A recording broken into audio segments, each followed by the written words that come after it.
Bonjour Axel Poniatowski. Bonjour. Député UMP du Val d'Oise, président de la Commission des Affaires étrangères à l'Assemblée nationale. Un mot sur les élections européennes. Le score des écologistes, autour de 20% si l'on cumule l'ensemble des listes concernées, oblige-t-il votre majorité à infléchir son action vers plus d'environnement, à vos yeux ? Je crois qu'on avait déjà une politique qui était très tournée vers l'environnement.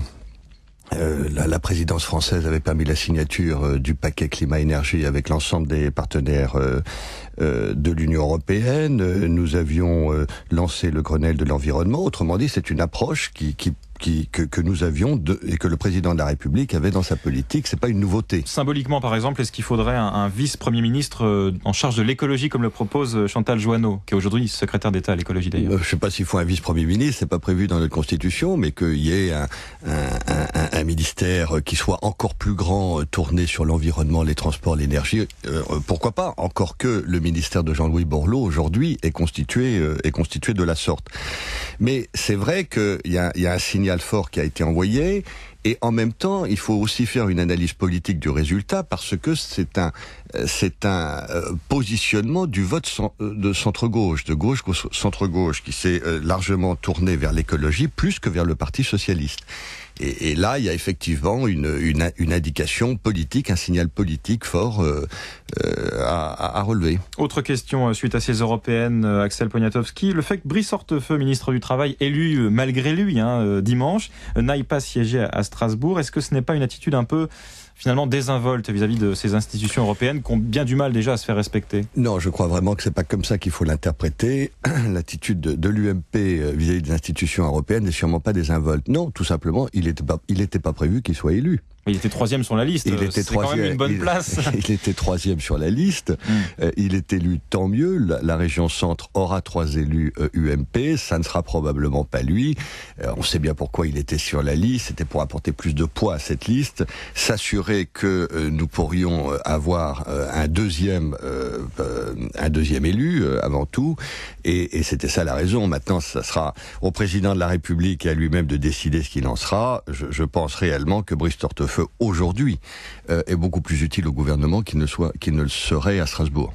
Penchons-nous à présent, si vous le voulez bien, sur le cas Barroso. Est-ce qu'il faut aujourd'hui s'entêter à reconduire le président de la Commission à son poste, sachant qu'il concentre tout de même pas mal de critiques en Europe? Écoutez, Barroso a bien fait son travail pendant ces 5 dernières années. Il était un peu inexistant au moment de la crise à l'automne dernier. Oui, mais enfin d'un autre côté, il a compris il a accepté le fait que le politique prenne le pas sur le bureaucrate. Et ça, moi, je considère que c'est très important, parce qu'il est temps que les politiques, définitivement, prennent le pas sur les bureaucrates. Et ça, il l'a parfaitement accepté. D'ailleurs, vous avez vu toute une série de mesures récemment où on voit bien l'influence des politiques. C'est le rosé. Par exemple, cette absurdité du rosé, où finalement la Commission a enfin admis que c'était absurde et qu'il fallait revenir après les élections, ce qui est assez maladroit, tout de même, vous le reconnaîtrez. Mais regardez l'histoire de la TVA sur la restauration. Ça faisait 7 ans que nous courions après. Et finalement, Nicolas Sarkozy a obtenu enfin que la TVA dans la restauration baisse à 5,5. Ça, c'est une décision qui est strictement politique. Et moi, je vois à une série d'indices le fait que en Europe, et en particulier sur les grands enjeux que nous aurons à affronter, eh bien, il faut que ce soit les politiques qui prennent la main. Alors, période de transition pour la Commission européenne avec l'élection à venir d'un nouveau président ou la reconduction de José Manuel Barroso. Peut-être pas au bon moment. Il y a une élection présidentielle en Iran vendredi avec beaucoup d'enjeux. Est-ce que ce n'est pas dommage que l'Europe ne puisse peut-être pas être aussi forte dans son expression à ce moment-là pour peser sur le scrutin éventuellement ? Ah non, il n'est pas question d'essayer sous une forme ou sous une autre de peser sur le scrutin iranien. Et puis dans tous les cas, on ne pèse jamais sur des scrutins qui se déroulent à l'étranger. Mais enfin, ce qui est en train de se passer en Iran est assez extraordinaire. On est le scrutin a lieu vendredi. Tout le monde considérait jusqu'à maintenant que monsieur Ahmadinejad allait être reconduit sans problème. On voit que il se passe des choses en Iran, que l'Iran bouge, que l'establishment ne souhaite plus que Ahmadinejad soit le futur président de la République, et que vous avez des forces très importantes de jeunes, de femmes et du milieu des affaires, du milieu intellectuel, pour essayer de faire barrage à Ahmadinejad. Évidemment, il n'y a pas de sondage en Iran, donc on ne sait pas très bien comment tout ça va tourner, mais beaucoup d'indications aujourd'hui laissent à penser qu'Ahmadinejad peut être battu. On dit notamment que la participation serait particulièrement élevée pour ce scrutin. C'est un signe positif? C'est un signe positif et elle sera probablement très massive. En 2005, elle avait été faible parce qu'il n'y avait pas d'enjeu et que l'ensemble des candidats proposaient des programmes qui étaient à peu près identiques. Aujourd'hui, il y a un véritable enjeu et on a bien conscience que les Iraniens prennent conscience que Ahmadinejad les mène dans le mur. Imaginons que Hossein Mousavi, c'est le principal candidat réformateur modéré, on va dire, qui est pressenti pour succéder à Ahmadinejad, soit élu. Qu'est-ce qui pourrait se passer de bien finalement pour l'Iran et cette région du monde? Il pourrait y avoir un redressement de la politique étrangère iranienne. En ce sens-là qu'elle soit moins provocatrice, qu'elle soit plus tournée vers la communauté internationale et qu'elle soit plus ouverte au dialogue. Ça ne veut pas dire Mousavi avait été premier ministre dans les années 80, c'était quelqu'un de dur, c'était pas un tendre à l'époque. Notamment, c'est lui qui avait pris des premières mesures à l'égard des étudiants et qui avait mis un contrôle fort sur les universités. Néanmoins, c'était il y a 20 ans. Lui-même a probablement changé. Et s'il était élu, ça marquerait une véritable ouverture de l'Iran à l'égard de la communauté internationale. Et vous le disiez un petit peu tout à l'heure, c'est aussi l'intérêt des puissances religieuses qui sont les vraies puissances au pouvoir en Iran. En fait, c'est la surprise. La surprise, c'est qu'il semble bien qu'Ahmadinejad ne soit plus soutenu par les puissances religieuses. Comment vous l'expliquez ça? Il a été trop loin finalement? Probablement. Il a probablement été trop loin. Ce qu'il faut bien voir, il a été trop loin dans ses provocations à l'égard de la communauté internationale, et puis il faut bien voir que la gestion du pays est une véritable faillite. Financièrement, c'est difficile. Mais financièrement, et vous savez que par exemple la production de pétrole est en baisse de 5% tous les ans. Pourquoi est-ce qu'elle est en baisse de 5% tous les ans? Tout simplement parce que les Iraniens n'entretiennent plus leur raffinerie aujourd'hui. Et par conséquent, la vie de tous les jours en Iran est de plus en plus difficile.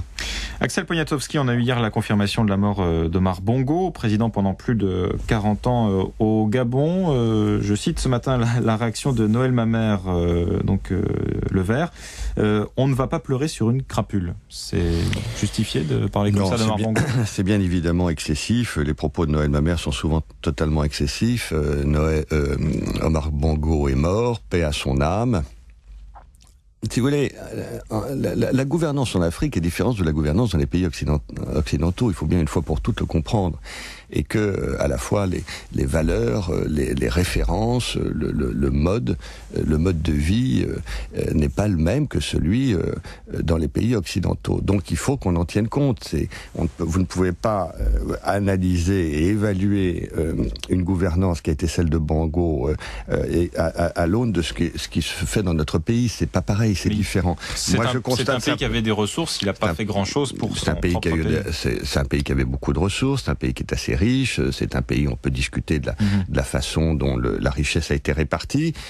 Constatons quand même que il a dirigé son pays dans la stabilité pendant 40 ans. Vous n'avez pas eu, comme dans beaucoup d'autres pays africains, vous n'avez pas eu des exactions, des crimes importants. Bien, donc le sujet aujourd'hui, c'est de faire en sorte que la succession se passe bien. Alors est-ce que vous êtes optimiste là-dessus justement, parce que le clan Bongo semble assez divisé? Je suis préoccupé.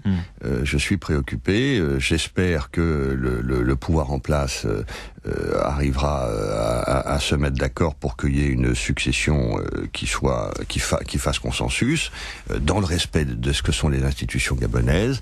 Mais c'est vrai qu'il faut que la situation est préoccupante et qu'il faut être très vigilant. Vous n'écartez pas un scénario à l'ivoirienne, comme le craignent certains opposants à Omar Bongo? On ne peut écarter aucun scénario. Maintenant, le Bongo laisse tout de même en place des institutions qui ont montré leur solidité. Espérons que la succession se passe bien. Est-ce que la France peut jouer un rôle quelconque dans cette succession pour la rendre plus pacifique ? La France est disponible si elle est consultée, mais la France n'interviendra pas. Vous-même, vous avez des contacts spécifiques avec le Gabon, vous pourriez être consulté à ce propos ? Nous ne serons pas consultés, mais on a bien sûr des contacts. D'ailleurs, on a mené une mission d'information il y a encore pas très longtemps qui s'est déroulée au Gabon et dans certains pays avoisinants. Ce sont des pays avec lesquels nous sommes en relation. Oui. Axel Poniatowski, président de la Commission des Affaires étrangères à l'Assemblée nationale. Merci d'avoir été ce matin l'invité de Radio Classique.